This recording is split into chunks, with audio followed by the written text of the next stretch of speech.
When the holidays start to feel a bit repetitive, reach for a Sprite Winter Spice Cranberry and put your twist on tradition. A bold cranberry and winter spice flavor fusion, Sprite Winter Spice Cranberry is a refreshing way to shake things up this sipping season, and only for a limited time. Sprite, obey your thirst. Thursday Night Football is on, and it's only on Prime Video. Wide open, touchdown.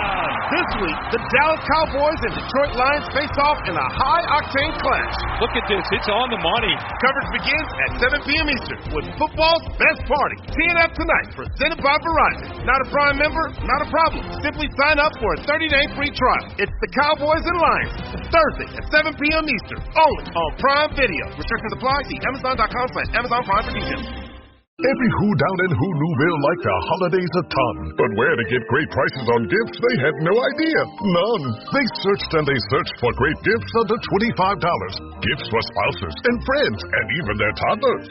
When suddenly one who shouted, Walmart has what you want, knowing they have Lego, Tree Hut, and no prices to flaunt. So they enjoy the holiday season as who's often do, cheering and shouting, Walmart has incredible gifts. Who knew? Find gifts they'll love under $25 at Walmart. 5, 4, 3, 2, 1.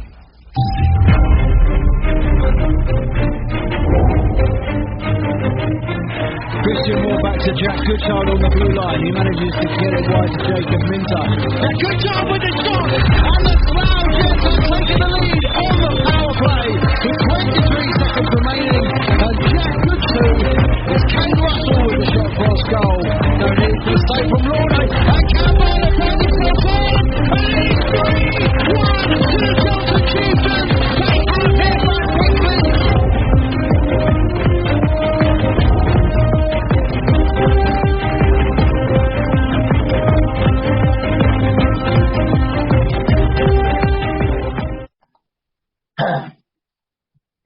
I haven't got a microphone to speak into this. No, weird. You don't. It's a bit weird. I'm even like, what are you going to do? I don't know where to put myself. Hello and welcome to Zero Pucks Given, the UK Ice Hockey Podcast, hosted by me, Ben Hyde. And me, Katelin Norpiner. How you doing, Katelin? Welcome back. Thank you. I'm all right. Bit under the weather again, so I'm sorry if I interrupt any sentences with my coughing, guys. But no, I'm all right. How are you? Yeah, not too bad. We're both back in the UK after last week's trips. You went to see football. I went to do work, but also managed to see hockey. And it was, to be fair, the team I went to watch, the Indians, they lost, and your Palace lost as well in Strasbourg. So yeah, and you not come going back again. Ireland missed the flights, so not the most successful trip for you. No, not the most successful trip for me at all. But coming back to what was, not you'd say, a quiet weekend in the Britton Division, with only 4 games, lots of goals, like big scores one way or the other, which was a bit of a shock. But aside from all the games and everything that's gone on, news has dropped today that has shaken the Britton Division to its core. Yes, it has, and we spoke about this a few weeks back, and we were actually asking who the fuck made this rumour up, and it's not a rumour anymore. No, it's done. As far as I know, we'll keep an eye on the socials whilst we're recording, but it's not been announced that he's signed anyone else. If you're wondering what we're talking about, Alan Lack has left Chelmsford Chieftains. Yes, and if anyone doesn't know, which if you're listening to this, you probably should, he's Chelmsford captain, so it's a bit worrying, I think, for the Chelmo fans, thinking, what is going on? Why is our captain leaving 2 months into the season? Yeah. 3 months now. There's a lot of, in the comments on all the social posts, there's a lot of, obviously, well wishes, because he's a tremendously well thought of player. Yes. He was terrific when he came on the podcast here as well, which was early days. I think it was like episode 60 or something like that, so it was quite a while ago. But there's also a lot of anger. There is, and I think that's very loud. It speaks loud words. And it's been bubbling, I think, under the surface for a few years at Chelmsford, because with the arrival of Cliff a couple of years ago, that has brought success. Playoff wins, cup wins, going close-ish in the league, but never really troubling Streatham or Slough across those seasons in the league, but obviously the playoff win was incredible. The cup win was brilliant, and they're looking like they're in pretty good fettle in the Challenge Cup so far this year. And I think do currently, after this weekend's results, despite not even playing, do sit top of the table. Yes, they do. So for your captain to go, as you say, a couple of months into the season, and this is becoming a yearly theme out of Chelmsford, where players are signed, and then if they don't return, no one gets to hear why or what the reasoning was. Yeah. We can flow right the way back, sort of 4 or 5 years ago with James Hounsome, the Webster twins. I think there was work reasons why they didn't play, but again, no one was really told. The Damon Porter incident, after Damon Porter just had an incredible season in the playoff winning year, and then didn't return, and then signed for Streatham, came on here, said that he wasn't contacted. So there's a lot of... And then the Dylan Dix, of course. Dylan Dix had a great year at Chelmsford, and then just went to Streatham in the summer. No one was really told why. And I think that's all the fans really want, is they want to be told why. Just an explanation. And coming from someone who's done social media for a club, that is the main reason you are doing the social media, is to tell fans what's going on, educate them on why people have left, or you don't even have to give the reason why, even if it's just been released or has been taken out of the squad. That's all you need. You don't need a massive paragraph, just a sentence to tell the fans what is going on, why it's happening, and then you're sorted. You're not left in this situation where fans are starting to get angry with you. I mean, the statement is vague. It says that Alan asked to be released from the squad, and after discussions, Chieftains agreed to release him from the squad. I think that's all you really need. I mean, we said with the Jason Buckman thing at Romford a few weeks ago, when Jason Buckman left Romford, it was all kind of under a little bit of a cloud. It's actually all kind of seems to have been swept under the carpet. Yeah, no one knows anymore. Not everyone needs to know everything. Exactly. I don't think stay private. Yeah, I don't think the fans would be angry because it's so vague. It's more knowing it's just sort of why actually what is going wrong. Yeah. Because clearly something's not right if your captain is leaving 3 months in to what seems like a successful season for them. Yeah, it's a bit of a strange one, and you can and obviously I know. Alan is a family man, wife, children, proper job. I think he runs his own company to my memory. So, life is busy. People get that. People will be more than understanding if that's the reason that he's, he may even pop up, a league down because the structure isn't, the schedule isn't as hectic. So, and I just think no one would have a problem with that. But exactly. And a lot of hockey, a lot of fans don't realise that these hockey players do have lives, they have jobs, they have families. Sometimes being so dedicated to something, it's just not possible anymore. Yeah, and in fairness, anyone who's watched Alan Lack will know that he does not give less than 100% at anything. Every shift. Even when he's been battered about a bit, he still gives his 100%. Yeah. He absolutely does, but it's just a shame to see. Obviously, to see him leave, it's a massive shame because to watch him live is brilliant. It's especially as a fan, as you said, we've said before. If he's not on your team, he's the player you hate because he works. You hate the most, yeah. He's the wasp at the barbecue, as we've said before. But when he's on your team, he's so phenomenal to watch, and we really are going to miss him there. But the anger that's underlying in Chelmsford he is growing as well, and it seems. There seems to have been a drama every single season coming out of Chelmsford with regards to players, even when players have been there for a couple of years and then they move on, they might go to a different club or they might go to a different country. Privately, I've had private conversations with one or two of these players, and it's always a little bit ambiguous about, they're leaving. It never seems to be on brilliant terms. Yeah. It's just really strange. And even down to things like, obviously, the club as a whole. I know I'm a Chelmsford fan, so I would say they're the biggest club in the league, but I honestly think they are the biggest club in the league. They get the biggest fans. Yeah. The away crowds they take. They've obviously got this sponsorship deal with the Buccaneers, which is getting them an awful lot of exposure from other areas of hockey. I don't particularly... Obviously, they've got their name on the shirts and doing a bit of exposure and a couple of behind-the-scenes social media things. I don't know hockey-wise how much it's benefiting the team, but it's certainly benefiting. It's benefiting it as a business. As a business, yeah. But the social media on a whole is still absolute tripe. You don't even get this game coming up this weekend. This was the score. This was the scorers. It's for the type of club they are. Because I think personally, for me, they're the biggest club in the league. It's the most expensive ticket in the league. The atmosphere and the game night experience is brilliant. It could be improved. They've got, the big screen on the board that could be used in different ways. Having a little look at maybe at what the Huskies do for that. They've got that jumbotron in the middle of Ali, videos and audio to make the experience a little bit better. As a club, they need to be doing better.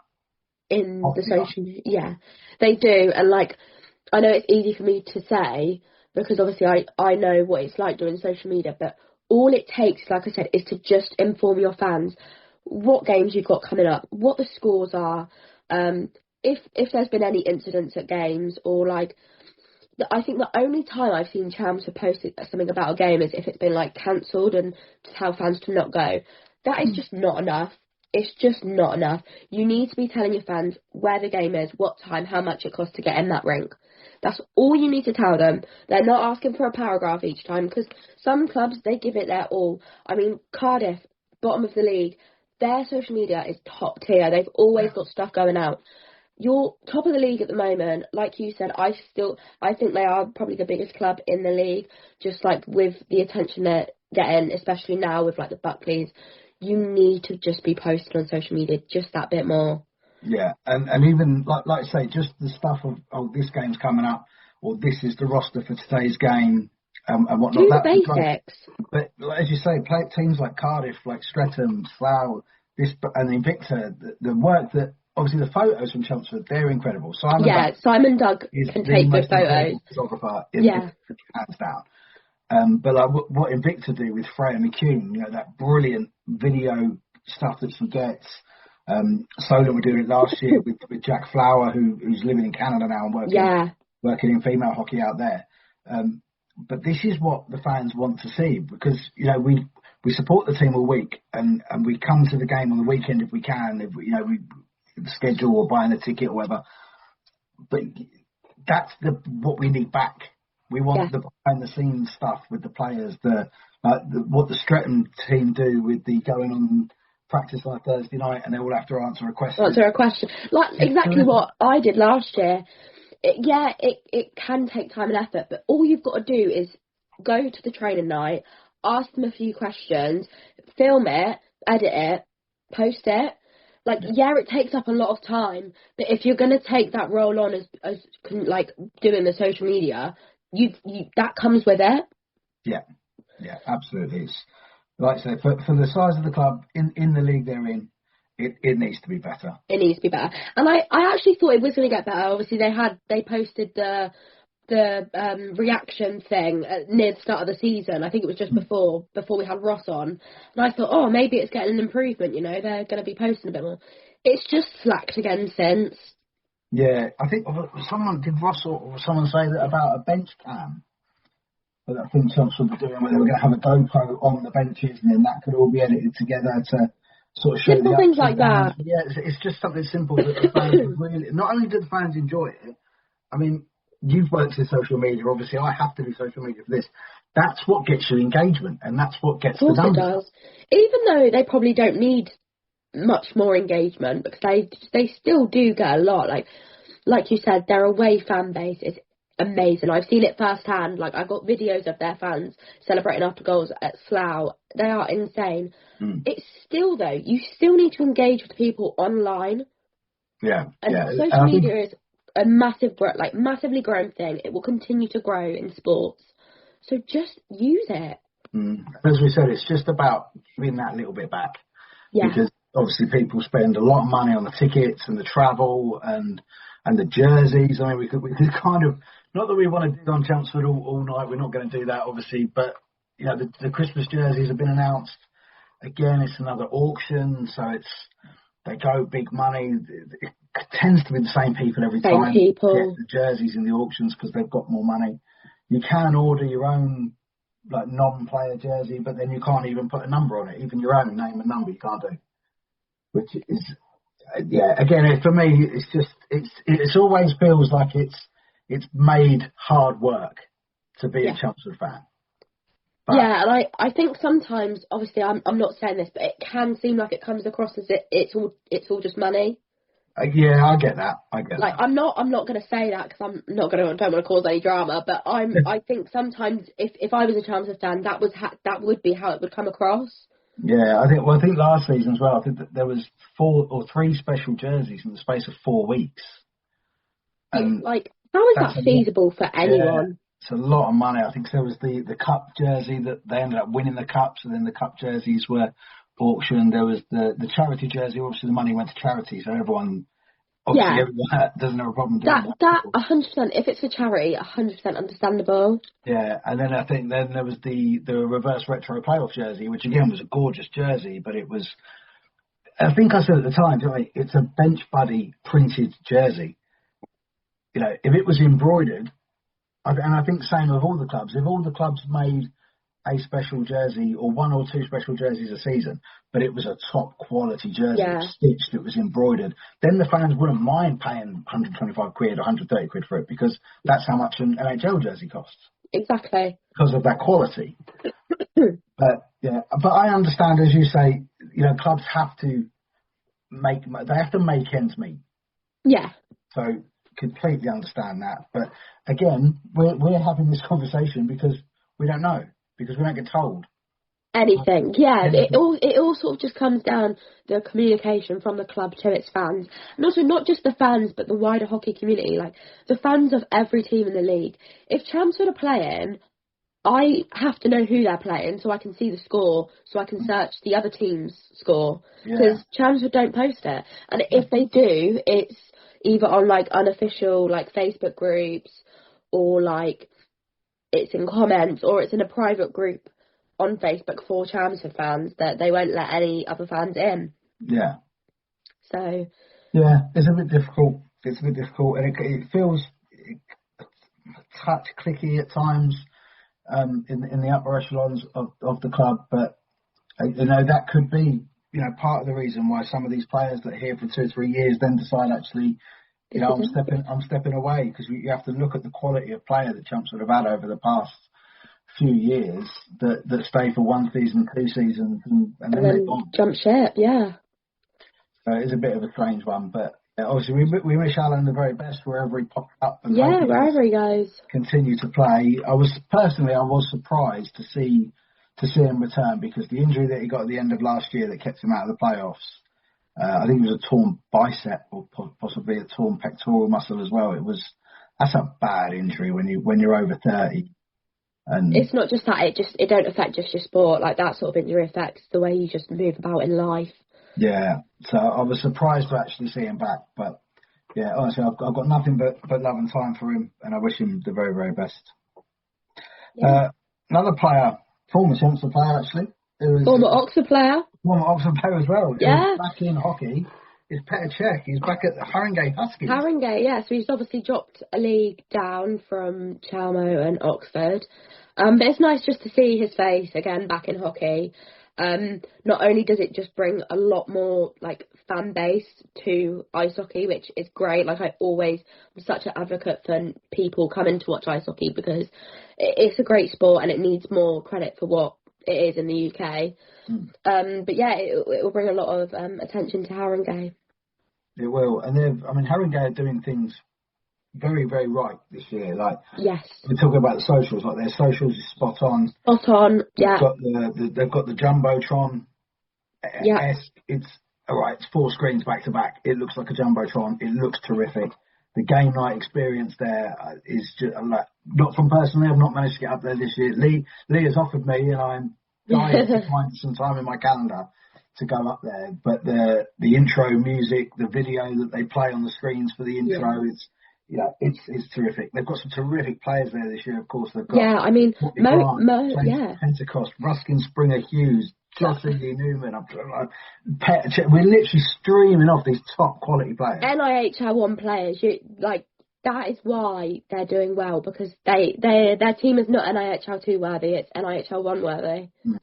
But yeah, and because the schedule is less that's why these players they take the jump to go down there, because it's not a massive drop in quality. I would imagine it's more of a drop in pace. Right. Yes, that is what it is. Obviously, I've seen a few Spitfires games, and I mean the weekend where I went to Spitfires I went to Jets then Spitfires. You see the difference of like just speed of the game, but the quality is still there. And like this year is insanely what's the word? It's competitive. Yeah, insanely competitive they're this all year. beating each other. Like I think, the Spitfires beat the Mustangs this weekend, which I didn't see coming. Obviously the Thunder have gone and beat a couple of teams. Lee Valley Lions went to Slough and won against the Spitfires. And then like obviously I think Rising beat Spitfires as well narrowly this weekend gone. So it's just so competitive. Yeah. Phantoms are running away generally. I think they might have lost one game now. Phoenix not too far behind them, but it's going to be really interesting coming into the last few months of the season in that division, because I think it's going to be so tight. And obviously there's a lot of playoff jeopardy being 12 teams in that league. There's 4 teams that are not going to make them playoffs. I know. And that's harsh on those 4 teams. And maybe that's the reason why it's so much more competitive. Yeah, I think so. But obviously because they only play each other once home and away, there's not the double weekends every weekend, and I think that's what a lot of these players enjoy. And then, so you can say, obviously, as we did then, that the Huskies have got an NHL 1 roster. They have, but they wouldn't have that roster if they were in NHL 1 because. Yeah, exactly. They wouldn't, and I think that's probably why Petr's gone there, because it's Petr Cech. He's a busy guy. I mean, when he was at Oxford, you sort of see there'd be training sessions and he'd be like, oh, I can't make it, I'm doing this, I'm doing that, because he's just genuinely a really busy guy. Like I said, he's Petr Cech, he's going to be busy, he's going to be doing all the stuff for football and all of that. So it's probably why he went to NHL 1. Yeah, Ross told us a great story about that, didn't he, actually, about Petr doing a Champions League night and then late getting back and then getting his phone stolen. I mean, like I said in that episode as well, the one that will always stick out to me is when I think it was Shannon Taylor got a message from him saying, sorry, I'm having dinner with Jack Grealish, so I won't be at training tonight. It's like, what the hell? No, it's a strange world now, isn't it? Yeah, I'm like, crikey. But yeah, I think it's great to see him back there. As you say, because of how busy he is, I don't think he's going to play every week. They've got Dylan Phillips. Yeah. They've got, oh my God, her second name has completely left my mind. But Naomi. Naomi's her first name. Yeah. I don't want to get it wrong. I feel like I've got it, but I don't want to get it wrong. No, it's a top goalie. And speaking of female goalies, actually, and you're with Oxford, is Kayla Paul playing men's hockey anywhere this year? Yeah, she is. She is at Rising. She's at Rising. Yeah, I really get on with Kayla. I speak to Kayla a lot, and obviously when I see her, always have a chat. But yeah, she is at Rising. She started against Spitfires the other week when I went. So yeah, that's true. I've always tracked her from right back when I started the podcast. It was always sort of kept an eye on what she was doing, because I was always told to keep an eye out for her. Yeah, honestly, we'll have to get her on here. We will. I will tell you what. Give her a message after this, and we will get her on here. A Christmas special, maybe. Yeah, a Christmas special with Kayla Paul. So check in Haringey, and again, it's just time. I would love to go and watch as much hockey as I possibly could, but time is just getting the better of me at the moment. So, but yeah, same with me. Lee, I promise I will get to Haringey at some point. And then back in the Britton Division. Solent Devils have kind of bolstered their roster with the signing of Josh Martin. Josh Martin, yeah. If anyone don't know, he's a former Stratton player, played at Stratton last year, got a few goals. I think it's a really good signing, actually, for Solent. Obviously, Solent, they've been a little bit up and down from having a terrific start. To sort of... They had a wobble. They obviously had that whole 2-3 weeks where they couldn't use the rink. Yeah. Which was not ideal, and then even when it came back, obviously the state of the surface was awful. Oh my God, it's horrific. I'm looking forward to getting down there actually to just see what sort of condition it's in when you get down there. Is in. But and to obviously just see all the lovely people down there. So many lovely people. Yeah. And but yeah, to bolster that roster, because they're so consistent. When they get going, they're so consistent, and Liam Coleman is consistently good. And, Harry Harkup is consistently good now, which he wasn't really when he was younger. He was a little bit in and out of games, but he's really sort of found his rhythm now. And they're difficult to beat. Like I said, we keep going on about this December 13th game that I'm going down to. We do know now, because of other cup and whatnot results from the league and stuff, that game is winner goes through to the semi-finals. So it's so big. That is going to be a huge game. Yeah, I don't know which way it will go either. It's just, we never do. I think I've said before, I've been down to that rink and seen Solent outshoot Chelmsford 45-20 something and lose 9-0. Yeah. It's bonkers in that rink. So yeah. It's such an iconic rink in the league, and you just cannot figure out whether you're going to win or lose there. No. But yeah, look forward to that. That will be incredible. And then finally, there is we're going to keep this really vague. Okay. So there is a player that played in the Britton Division that is coming back to England. Yes. And we believe we'll be playing up north in the Moralee. So we will keep that one under our hats for now. But yeah, we will. But we do both know. Very exciting to see him back, and looking forward to the bombshell that will land in the Moralee Division. Yeah, I think it will shock a lot of NIHL 1 South fans.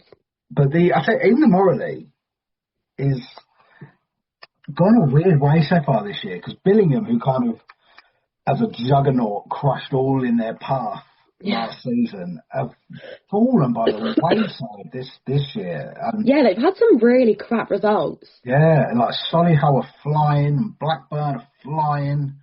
And D-side popping results out, the Jets popping results out from Hull. It's really good division up there. And Telford Tigers too, they're holding their own up there as well. Yeah, it's like one of them. It's just nice to see some change in the league. Yeah, absolutely. It's not the same clubs doing the best, and that's great for any fan. It is because it was as great as the Steel City Showdown was. It would be pretty shit to get to this April and it's Slough versus Stretton, Billingham versus Blackburn again. That would just be shit. I want something different, guys. And in all honesty, it's a possibility. It's actually a very likely possibility that it happens that way. But it would be brilliant if it ended up another way. Like I say, I can see a different team in there. I can see Blackburn maybe winning the league this year up there, which they've had to bite back after last year, having won the cup off Billingham the year before in really dramatic circumstances, and then the playoffs and penalty shots and all sorts. And then last year, Billingham just went nuts and beat everyone in their path. Yeah. But it's a really, really, like, for anyone, if you don't sort of keep up to date with the Moralee, and there's some great pods out there as well. You've got the Stars Cast, which is the Billingham Stars podcast. But it's with Craig and Carol and Jono, who are all Billingham fans, but they do cover the whole league. It's a really good listen. They had a friend of the show, Nick Rothwell, on this week. Terrific episode. I could listen to Nick all day long. He has that beautiful little twang in his Canadian accent. Absolutely love listening to. And then up in the Moralee, you've got the Hawks Talk podcast as well. I think that comes out once a month, sort of, everything Blackburn. There is one or two more up there, actually. The names are escaping me. But yeah, it's a great league to keep an eye on, especially as we know we're all going to meet. We're all going to meet in Sheffield in April. So well, you won't be, but I will. I won't be. No, the fans are all terrific as well. Like the Northern, because there's a proper thing. It's a bit like rugby league, rugby union. Like Northern people think hockey belongs to them. Yeah. And so when you all come to Sheffield together, and it's a bit like... But it's so lovely. Everyone just melts together and drinks, and it's terrific. And yeah, you can't walk past the Billingham fans without being offered vodka gummy bears. Oh God! Don't tell me that. I've got on the ice at some point, guys. Yeah, they've got you covered. Oh God! It'll be. I'll save a tip before I even jump on the ice. You will see a man who's 6 foot plus with a goatee beard and a pair of glasses, wearing flip flops in an ice rink with a blue plastic bag. It's not as easy as it sounds. It's just vodka gummy bears. Love him. Let's actually get onto the games. To the games, to the Britton Division games from the weekend. Unfortunately, neither of us saw, so you were making your way back very delayed from Strasbourg, and I got back from Germany, and then I went to Verona. Yeah. Didn't manage to see anything. Saturday in the league, to be fair, we probably could have called this one. It's not been a good year so far for Cardiff. No, it hasn't. Slough won right. Yeah. I just think it's just typical sort of Slough Cardiff game. I think Cardiff, I mean, it's hard to say, but Cardiff should really be expecting this now. Like, you do expect, going to Slough as well, going to the Hangar, you expect to be thrashed if you're a lower league club. You just do. So this was always going to happen. Yeah, I mean, if you look at last season, it was the last game of the season where Slough won the league title, and it was only 2-0. Yeah. That could well have been the nerves in the Slough team. Yeah, of course it would have been. It's the sort of... Yeah, and I think it was like 0-0 after like 30 minutes still, so everyone was a bit like, oh my God. Oh shit, what's going on? Are we going to get the bloody goal, or are we going to blow it? But yeah, they've got such a good roster, Slough. And they do. And it's young as well. Yeah. It's not these like late 20s. They are all so young. Like, they are going to be good for the next 10 years. Minimum. Yeah, so obviously Seb Moore, he opened the scoring in the first 10 minutes. First goal of the season for Marcus Mitchell from D. Yeah. Is nice to see. Juha on a shorty on the half-hour mark. I'll have to double-check the stats on that later, but the Jets' short-handed goal record last season was just phenomenal. Yeah. They're very, very, very good at it. Normally Dylan Hollicker's involved at some point in that, because that just seems to be a specialty. Ollie Hemmings-Marr just... Honestly, this kid just gets better and better. A 5-point game, a 6-point game for him, beg my pardon. It just gets better and better. He's honestly, like, I've said this for weeks, he'll be in national before we know it. Like, proper, like, full-time, he will be. Yeah, he, speaking of Steel City Showdown, like in the final against Streatham, the 6-1 victory over Streatham, he ran the game. Completely ran the game. He was absolutely superb. Really, really... loose on the penalties as well. I mean, Cardiff not getting any, and then obviously Slough literally getting a bench and nil Lydiard. Yeah, which, to be fair, unfortunately we have no coaches' thoughts again this weekend, which is not down to the coaches. It's purely down to me just being too busy and not. I know it's just sending them a text message, but it just does escape your mind. Yeah, it's just eluding me at the moment. So. I do apologise to everybody who likes that, because we love hearing that as well. Yeah. Or like one of the highlights, and obviously the coaches that do always send them in. We love you for I have a lot of respect and appreciate it for you guys. I do apologise that I'm not getting it to you, but I would imagine that's probably the positive that Ellis would take from that result is no penalties. No penalties. It's all. I mean, no matter what the score is, if you're not taking any penalties. That's like a little positive for yourself. Like, I know obviously they're losing 10-0, but the discipline is good. And I think that's been a recurring thing this season, is the discipline is getting better. Obviously you've got certain games where it's just like mental, but you'd expect at least 1 or 2, but to have none is great. And 40 minutes and a 8-shot shutout for Connor Dudley. Yes. Which is great to see. Yeah, great to see. Obviously, always good to see young goalies, or just young players in general, getting on. So, yeah, he had a great game, it sounds. Yeah, Connor's a lovely young man as well. Lovely family and everything. Lovely family. So welcoming when I go to Slough. And then in the Cardiff side, 7 goals on 45 for Ben Scanlon. And then Brocken Evans got in during the third, 3 goals on 18. So... No, to be fair, decent third period from Brocken Evans, to be honest. Yeah, again, another young goalie who is just great. I think I said this a few weeks back. Like, the young goalies we've got, like, we are sorted. Like, teams are sorted for years with these goalies, because they have, like, there's some such great young goalies coming through, and they're getting these minutes, and it's each time it's just that more experience in the league. So before we know it, they'll be starters. Yeah, we'd like to think so.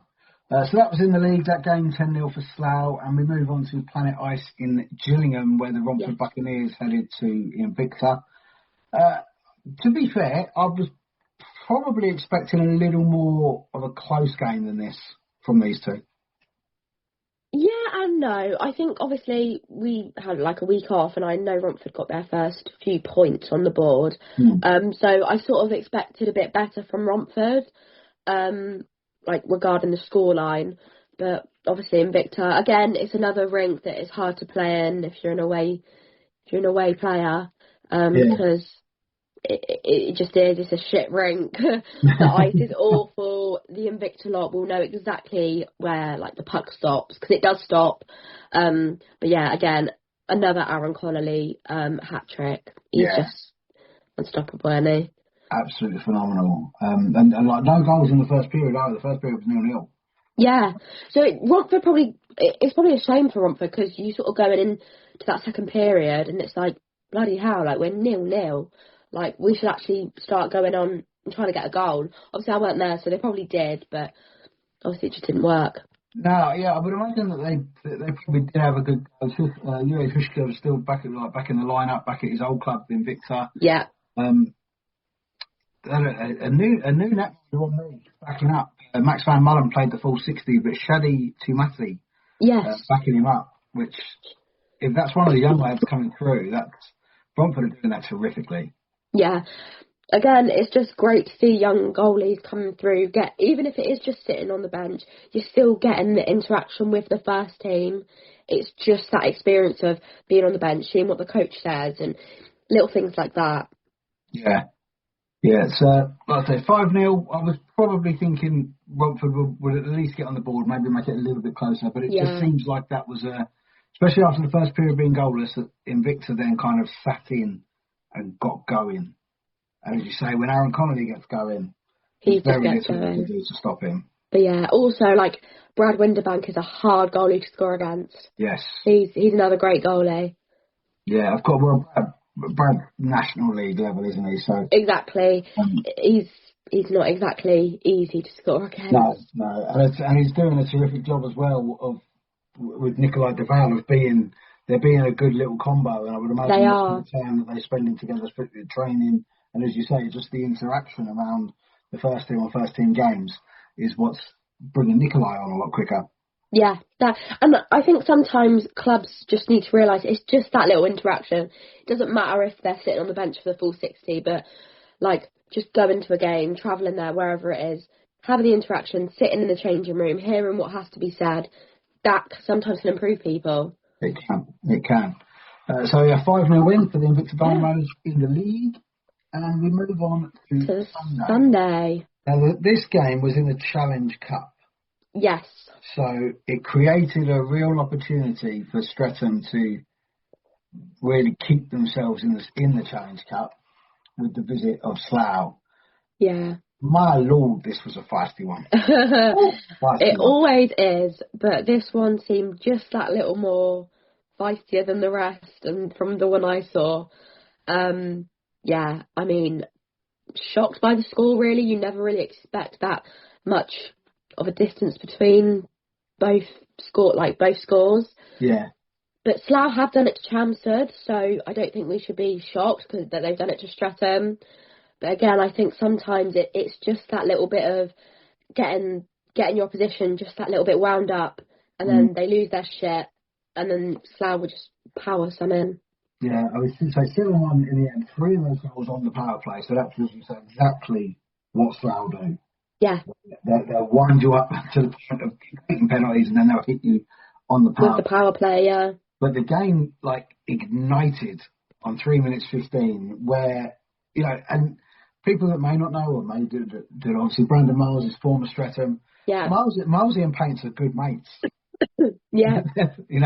But I don't think Brando left Streatham on bad terms. No. It seemed very, from an outsider, it seemed very calm, very good. Yeah. Just needed to leave. He'd been there for a while. There is so much love between the Streatham boys and Brando. And to be fair, it's between a lot of the guys in general. But 3 minutes 15. I don't think there's anything on Hockey Fights UK, but I just want to see Ben Painter against Brandon Miles. Yeah, it's just a fight you just want to see, before a game. I mean, when I've been at Streatham Slough at other games, it's I want to see Dixie v Brando, because obviously they've never played with each other, but it's you got Streatham and you got Slough. Yeah. Just get the two players. They had that thing when, in Brando's first year at Slough last year when Dix was at Chelmsford. They had that thing. So for him to then go to his old former club, it's like, we need it again now. So you sort of just want to see it. It's just good entertainment as well. Yeah. So obviously that kind of exploded, and then literally 20 seconds after that fight, Slough took the lead. Yeah, with through Yuha. Yeah, so that's maybe possibly set a tone, and then there's a Lewis English penalty for cross-checking, nothing comes off that, and then there's 11:54, another explosion. Yeah. In the game. Huge. There's Danny Inglesby, Danny Rose, and Ryan Watt all get binned for fighting, as do Dylan Holliker, Lewis English, and Brando gets for the second time in 12 minutes in that game. Yeah, and then he gets 5 minutes for fighting. So that's 12 minutes into the game. He got it twice. 15, and he'd been in the box for 10 of them. And then he, at that time as well, he got sent out because he had 20 for misconduct and obscene gesture. Which I don't think to really speculate what that obscene gesture was. I would imagine we know. I don't think it would have been, something from 90s wrestling. Yeah, it wouldn't have been a love heart, put it that way. It wouldn't have been a kiss or anything. No, if anyone knows what I mean by the 90s wrestling reference, then please feel free to put a gif of that in the comments. But to be fair, we never ever want to dig out the refs, because without them we can't have a game. But surely when you arrive at the rink at the High Road on a Sunday night for a game between these two, you must know what sort of game you're going to get. Yeah, exactly. And I think that's the sort of point I was trying to put across the other week during the Slough Chalmo game. I think sometimes you need to go to that game as a ref thinking, I'm going to have a lot on my hands. Yeah. And sometimes I think if they don't have control over it. They're not prepared for it. They're not prepared for it. And I mean, when we spoke about it on, I think it was the last pod, I don't want to shame the refs, because like you said, without them, there is no ice hockey, because you need them to run a game. But sometimes you just need a ref that knows how to have control, especially of a game like this. Yeah, because to be fair, with these players, the ones that we've mentioned, Danny Inglesby, Danny Rose, Ryan Watt, Brandon Miles, Lewis English, these are experienced guys who have played against each other for years. They've probably all had tilts against each other or for each other across the years. Having the control for me is letting them do it. Yes. Oh, really? Yeah, I think if you're trying to break it up too early, it never fizzles out. Yeah, I think the whole breaking up too early, that needs to be stopped, because that's a reoccurring issue this season. It happened as well in this minute, because we nearly got a goalie fight. Yeah.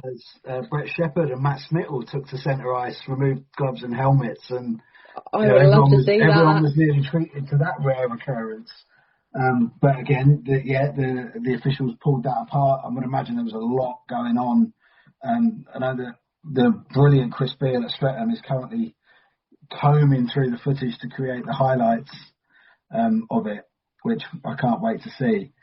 But it was, you know what? It's this game, as you say, you're going to get it. Streatham, Chelmsford, Slough, that triangle of games. I think you have to expect it. Yeah, and when you've got these experienced guys that they know what they're doing when they are offering each other for a fight, you just need to let them do it, because then they've done it and it's done. Done, yeah. And I think if you keep trying to stop it from happening or getting in the way, it just keeps fizzling under the surface, and you're going to end up with a bigger problem. Yes. For me, and that's just, I've never played the game, I've never been a ref, I'm just a fan. It's a part of the game that I like, a part of the game I don't think should be taken away. No, it needs to stay in. And for me, you have more control by just letting them do it. If you're I trying to pull them away and say, no, that's when one of the players is going to call you a wanker or do a gesture that is then resulting in him getting thrown out the game, which then is the detriment to the game, because you've lost a really good player. Yeah. I think what I mean by the whole control is just sort of, sometimes it's just giving them penalty calls, or not giving the penalty calls that you shouldn't have. And I think sometimes it winds just both teams up. And I think sometimes that, from the Chelmsford Slough game that I was at, that is what caused the issues, that there were so many penalties that should have been called that weren't, and I think it just pisses the players off just that little bit more. Yeah. And when you get them wound up, it's like, for fuck's sake, and then they just lose their shit. But I can guarantee you, if we spoke to Mr. Stevenson or Mr. Solovovs or Mr. George or Blaine Evans, or even Blaine Evans, God love Blaine Evans, if we spoke to them, they would all say, well, yeah, of course the players think they know the rules better than us. Yeah, of course they do. And you can see that when the refs call anything, all the players are telling them that they're wrong. So it's a vicious circle. You're never going to win. No one's going to win. Yeah, no one's going to win. It's just a consistent cycle of, like, I mean, from the fans, because so many fans say that, like, oh, the ref was shit. I mean, coaches have said it. Coaches have said, like, I know Cliff said it a few times, the ref probably wasn't on our side and all of that. But again, you can't blame the refs for losing a game. You can't.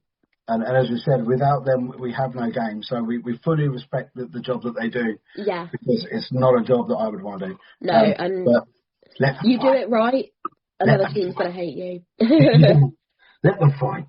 Yeah, please, just don't separate them. Because that also brought an issue on later on in the game. It did. We'll get to this now then. So right at the end of the second period, there's a fight between Ryan Watt and Jacob Soper. Yes. Multiple videos circulated online of this fight, some of which were trimmed to really vilify Ryan Watt. Watt. And I really disagree with this because it does not give him justice. It's defamation of character, really. They've trimmed it down just to Watty absolutely pounding Soper on the floor. Yeah. But if you actually watch the full clip, the reason he does it is they're stopping and like the refs have got involved, which obviously that's the issue. Well, the lino's got involved. And Soper, obviously, don't know whether he's meant it or not. He's actually hit the lino. Yeah, I can't imagine he did. I would imagine on he was purpose, probably going for Watty and he's missed him and got the official. But still, I think Watty will probably look back and think you're not supposed to hit them when they're on the floor. Possibly just got a little bit overexcited with it. Yeah.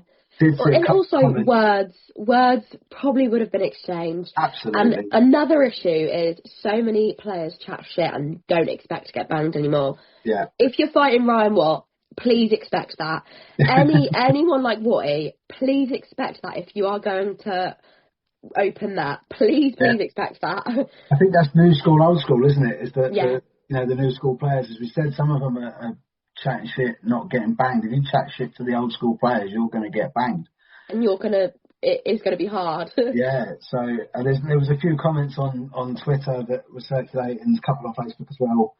Again, quite detrimental to both Brando and Watty, who I both think are not only terrific players, but wonderful lads as well. Yeah. Brando can't help himself sometimes. He does comment back. And then you see people doing, which I replied to one of them of doing the Homer Simpson backing into the head. Yeah. That's exactly what happens. But big love to all the guys involved in all of the fracas, because that's going to get terrific. Said about social media, all of that stuff is going to get terrific social media engagement. It is because it's entertaining. That's the entertaining part of the game, as well as the goals and the fabulous skill and the talent. Yeah, the fight is.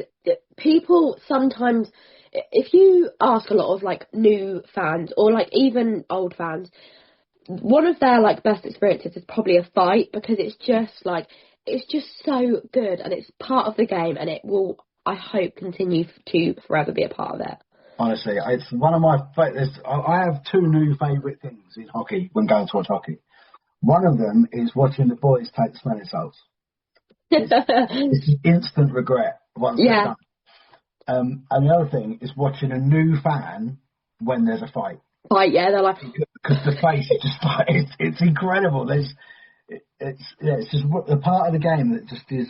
It has to live on it. Absolutely, it has to. Yeah, because like you said, it's entertainment, and it's things like that drag people back, because they're like, fuck me, they can fight in this, and then they're like, oh, this is actually really good, and then they do then start appreciating the skill and the scores, and so Yeah, it's funnily enough, that was my colleague who came with me to the Birmingham Indians game.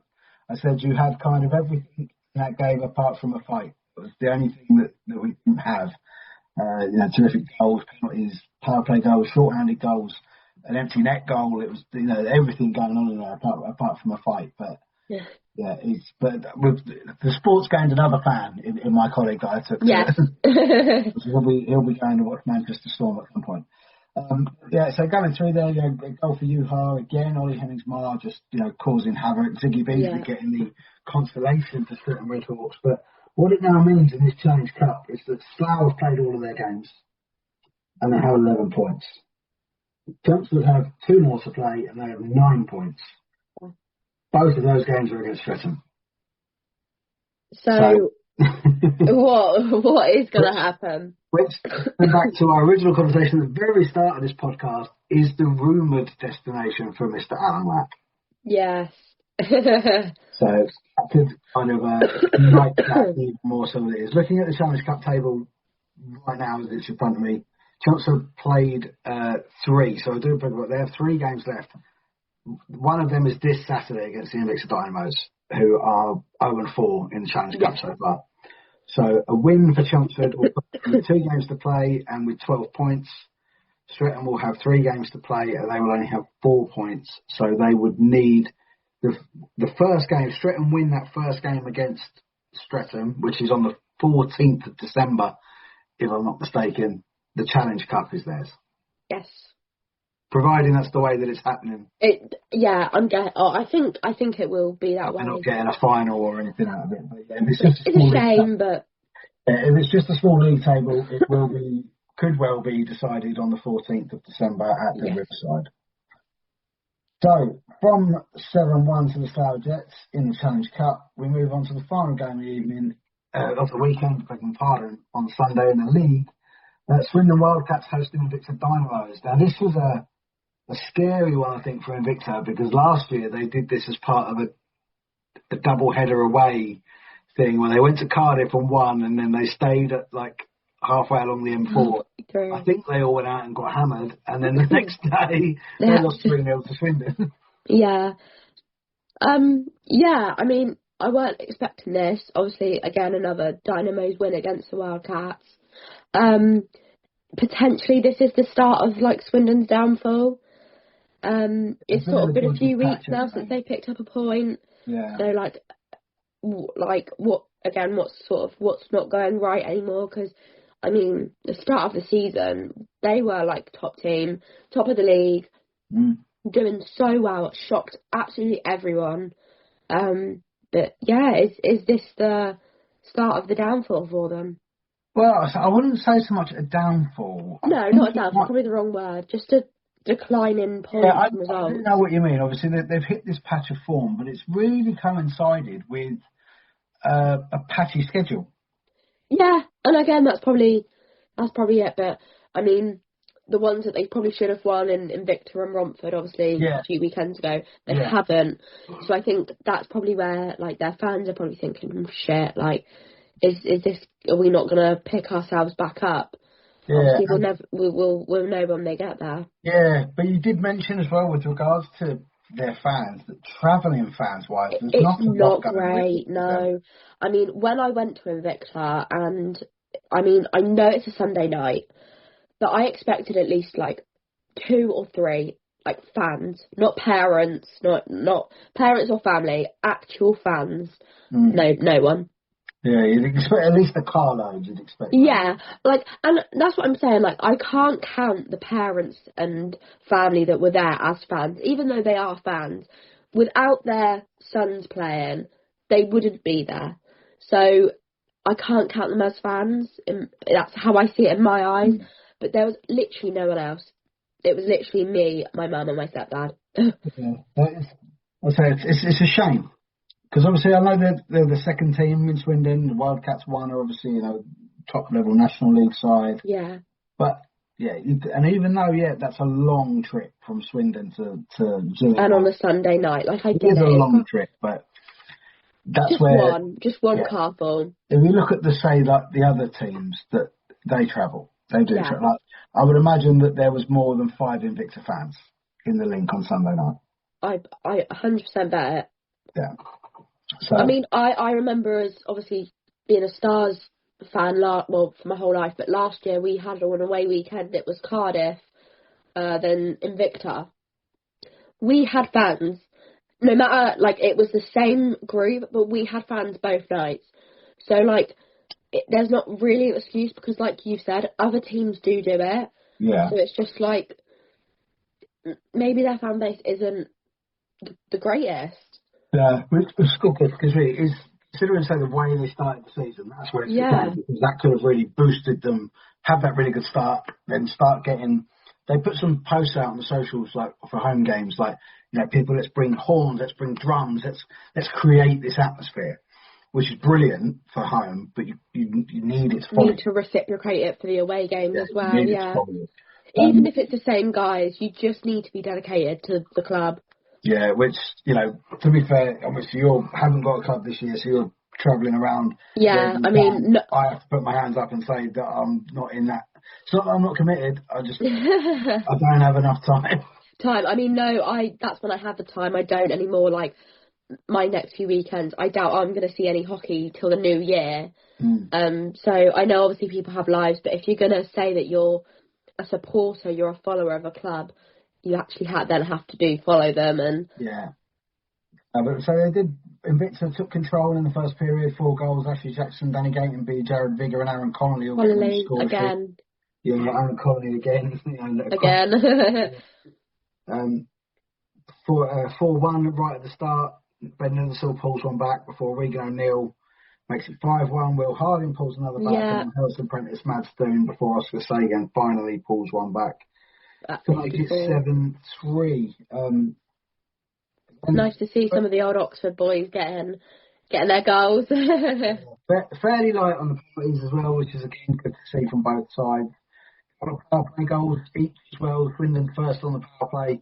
Invicta's 5th on the power play, and Madstone short-handed. Short-handed, yeah. Yeah, I do love seeing a short here. It's a pure sign of. You just don't expect it. Yeah, and I did lie when I said this was the final game, because it is not the final game. It isn't the final game. I was about to say that. It's not the final game of the weekend. I was a little bit excited. It would have been Sunday night in Cardiff is normally a relatively late one. I think it's about 7:15. Yeah. But it's, Cardiff again. Just with Romford. Now, this is a big game for the lower league. Obviously, Romford didn't have any points. Cardiff picked up a few, but I'm pretty sure Romford have overtaken them now. So we'll have a look at the table once. Cardiff losing to Romford 5-1. It's a shame really, because at 30 minutes Cardiff get there first after Romford scored 3 in the first period. So second period was quite quiet. But it's obviously they just don't maybe have the energy to then go and get another 2 goals, and then when you score 1, it's sort of done, isn't it? I mean, it could be the firepower. They're fairly short bench, for a team that's at home. But obviously, Aaron Mooney's been a good goal scorer for them. Bailey Hine-Pitcher a good goal scorer. Shep obviously pops up with a goal every now and again. Yeah. I think they're just lacking some genuine firepower. Yeah, it's just the energy, and it's obviously I understand the night before they were in Slough and lost 10-0, but again, if you're looking at the weekend, logically you'd say let's not give it our all on Saturday night. Let's give our all Sunday, because that is when realistically we would pick up at least a point. Pick up a point or 2, yeah. Yeah, I think sometimes you just need to look at it logically. I think that's very difficult for competitive sportsmen to have. It is, yeah, because you want to always give your all, and particularly in a sport like this, that if you give less than 100% of a sport like this, you're going to get injured. Yeah. And that's really the only thing. But yeah, it's sort of looking like Cardiff are going to take the bottom spot this year, unfortunately. Well, it's still playoffs. It's still playoffs, yeah. I mean, not like they do like the greatest of it, but you never know. You can't judge any game until it's being played. Absolutely. Yeah, so from those games then, we can have a look how the league table sits after that weekend, which, considering they didn't play. Chelmsford are sitting at the top of it. With 25. But a lot of games in hand moving down the table. See, Stretton 2 games in hand, 24 points. Slough with 4 games in hand and 22 points. So 3 points behind. So, and then Invicta, 11 games, 21 points. And then there sort of starts to become a bit of a gap, which is a bit of a surprise, bearing in mind where Solent Devils sit. Because it just seems to have been that wobble period where they didn't have access to their rink and it's dropped them down the league. Really put a spanner in the works for them. No pun intended, I mean. But it sort of seems like the Swindon and Solent, like when Swindon were top of the league and then Solent behind them, they haven't picked up any points since. No, they haven't. Dropped off Again, yeah. But you sort of are now, like you said, seeing the divide you see in the top 4. Obviously, I mean, 6 points, that's 2 wins for Swindon to get back level with Invicta, but then you need Invicta to lose twice. Yeah. So you're sort of now worrying on other scores if you're trying to get into that like top 4. Yeah, which I think the way Swindon started the season would have probably been a target for them. Would have been. Yeah, they were. And like I said, it's just sort of the decline in the results now. And like I said, they had 15 points when they were top of the league. They're now 5th and still on 15 points. So maybe it's starting to get a bit worrying. Yeah, possibly. But so coming into that time of the year now where I think people are looking, you're going to get that break over Christmas. Yeah. You're coming up to like that deadline as well for bringing new players in. So I'm sure that, eyes are actually wide from a lot of coaches thinking, right, what do I need to add to this roster? So I can do the best I can. For the last 2 months of the season, absolutely. So, and as you said, at the bottom, Romford have above Cardiff now with those 2 wins. Cardiff's only win came as I think it was a shootout, wasn't it, against Solent? So, you're sort of now seeing the top 4 divide, and then not even the bottom 4. You've just got the bottom 2, and then like the middle 2. Yeah. Because I don't think either of Cardiff or Romford will ever catch up with the likes of Swindon or Solent. No, I agree. Just realistically, obviously, we don't know what could happen, but yeah, just realistically, that's going to be the bottom 2. It's just going to be sort of dogfight between the 2 when they meet each time. It will. Into the Cup then, which is drawing to a conclusion really in the next couple of weeks. The semi-finals are booked in for January the 17th and January the 18th. 18th, yeah. From Group A, Swindon Wildcats have qualified from that fantastic early form that they showed in the season, so they will be in the semi-finals. The other position in that group, as we do keep saying, will be decided on December the 13th, because that's the final game to be played in that group. Solent currently have 10 points, Chelmsford have 9 points, so winner takes all down at Planet Ice Gosport. Buzzing to get down there for that, and I'm really, really hoping that my Zero Points Given jersey has arrived by then. I hope so too, because again, if I can get there, if my plans do get cancelled, I will try my hardest to get to Solent, because that would be a great game. Yeah. But yeah, so I hope everyone who's ordered the PG jerseys for Christmas, if you got in before the deadline, the Monday deadline on, I think it was 29th of November, then you should be good to go. Should be good to go, yeah. It's a Group B Cup then. Stretton sit top of that, 4 games, 11 points. Slough just behind them, 3 games, 7 points.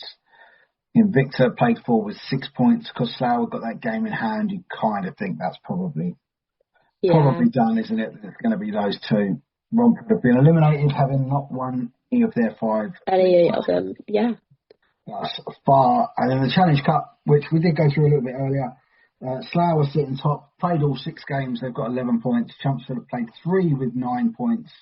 Stretton 3 with 4 points. So, as we said, moving into the fixtures, if Chelmsford beat Invicta this Saturday at the Riverside, which face-off is listed at 6 p.m, it's normally 5:30 on a Saturday at Chelmsford, so we'll check that. And double check it, yeah, just in case. If Chelmsford win that game against Invicta, then Sunday the 14th of December could be the night that Chelmsford win the Challenge Cup. Win the Challenge, yeah. Which, as we were saying earlier, could possibly be Alan Lack returning to the Riverside. And yes, it could be, and stopping them. Oh my God, it's like a soap opera. So 5 o'clock, Saturday 6th of December, the Solent Devils are back. I love that 5 o'clock face-off down there. Yeah. Solent versus Stretton. You know, every year, Solent beat Streatham at least at once. one point, yeah. Maybe this is the time. Are we doing the predictions? We can have a little go. Yeah, we'll have a little Go go. on then. I think we'll go to overtime. But like you, I think Solent might take it. I didn't say Solent would take it. Oh, do you not think? Well, you know what? Before this weekend, I think that Streatham are going to have some fans. Yes, that's what I'm sort of like thinking about. Maybe, Ryan Watt probably, maybe likely. one other, depending on what all went down from it. But, he's a big player for Streatham, but it doesn't, tank the whole roster. I'm going to say Streatham, but the odd goal. Odd goal. The odd goal. Yeah. I think overtime. I think Solent will be up for this because they haven't played. They haven't played for a little while, a few weeks. Yeah, so they're going to be up for it. Massive game at Sapphire at 5:15. Yes, huge. Massive game. Romford Swindon. Ooh. I don't know. This is hard now because Romford got their first win of the season against Swindon. Against them, yeah. But is that going to be a thing of Swindon know exactly how they're going to attack it? So they're going to change their tactics to attack them back or stop them attacking. Ooh. It's a hard one. I think Swindon's form has to turn around at some point. It has to, yeah. And I think maybe this will be it. I think Swindon might take it, but again, odd goal. I think odd goal. We'll do the opposite. I'm going to go Swindon in OT. OT for that one. And then say, Chelmsford and Victor is listed at 6. It's normally 5:30 on a Saturday at the Riverside, so we'll check that. On to the Sunday then. All games in the league, possibly League/League Cup. 5:45 Invicta Dynamos versus Solent Devils. This game is always banger. Always. Yeah. These two are they are the even rivalries. They both have great talent, but also when they lack, they do lack. So, that's another tough one, really. I don't know. I think Solent might take it. Yeah, I'm going to go with Solent, but I'm going to say there's going to be at least 10 goals in that game. Yeah. I'll tell you what, I'm going to go for a score. Invicta 4, Solent 5. Ooh, a very tight one. Yeah, I'm thinking that. Probably another Aaron Connolly hat-trick. And then Sunday night, 6 p.m. at the Riverside, the Essex Derby, Chelmsford Chieftains, Romford Buccaneers. Chatham have got this. It's tough to see Romford getting anything. Admittedly, the Essex Derby is always a bit of a random one.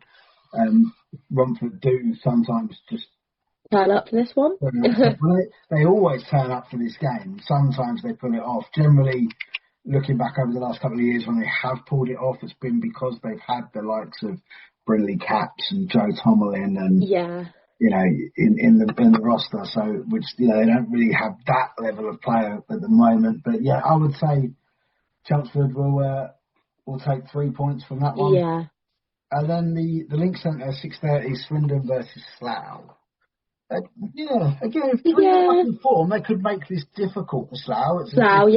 I think it might be similar. I mean, if Swindon regain their form, it could be a similar one where obviously Chelmsford beat Swindon. I think it was 8-4 at the Riverside. So it could be a thing of Slough will take the win, but Swindon make it hard for them. Yeah, absolutely. I'm gonna say quite tight through the first into the second period, and then maybe in the third period, Slough will run away with it. Run away a little bit. So I'd say like a 6-3, 7-4 type thing. Type game, yeah. Yeah. We've probably got all of them absolutely completely wrong. But we need to start writing these down so we know the next week if we've got them right or not. Yeah, we do. We really do. I'll cut it and do a little post, but then not if we're wrong because we don't want to share that. No, that would be so embarrassing, Ben. Please no. The very first time we did this, I think I called the whole weekend absolutely spot on. You did. Not the scores, but you said who'd win, and it came through. You should have put that on it. Excellent. Well, that's all your scores, all your news. Yeah. Run through. So all the normal stuff. Follow us, please, across all the social media platforms. We are on Instagram, we are on Twitter, we are on TikTok, we are on Facebook, we are on Threads. Spotify as well. Spotify, Apple, subscribe to us on Spotify, Apple Podcasts. Yeah, YouTube everywhere. Yeah, YouTube's a funny one because you don't have to subscribe to anything. No. It's just all there. But if you do subscribe, it's really helpful because it kind of, all the algorithm stuff that no one really understands, but people always talk about, it just helps and it just looks very nice. So thank you to everyone who already does follow, but please do spread the good word. Get your ZPG jerseys from HerculesIceHockey.co.uk. You've probably missed the Christmas delivery date now, but miracles going to happen. Miracles happen. Maybe a little New Year gift to yourself. Get yourself a ZPG jersey. Please with your Christmas money. Yeah, with your Christmas money. When you've got that, jump on the website and get that sorted in the store. Please as well, go and check out Hockey Art Clothing. Mike has been a partner of the podcast for a long, long time. And we love everything that Mike does. So go and check out his socials and his website. And then when you buy something, not if, when you buy something, use the code ZP10 and you'll get 10% off from there. So, thank you so much for everyone listening. Katelin, thank you so much for struggling through that. Yeah, I just want to apologise, guys, if I sound a bit manly, a bit rough. I am okay. I'm just very under the weather. But we wish you all the best. Hope you get better soon. And hopefully we can boot out and see some hockey. Yes, hopefully. We kind of need to doing this, really. Yeah, we sort of do. And also, I think it's about time we go to the same game. Yeah, that also needs to happen. That does indeed. So yeah, maybe the 13th, maybe not. Maybe.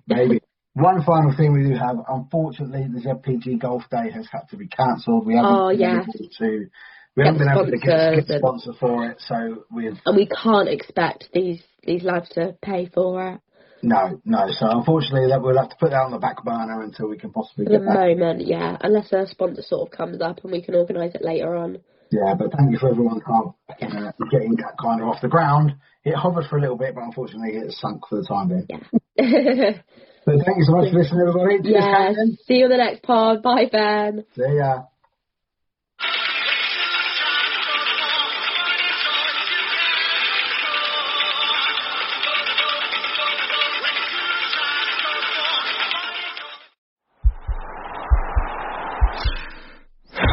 This podcast is part of the Sports Social Podcast Network.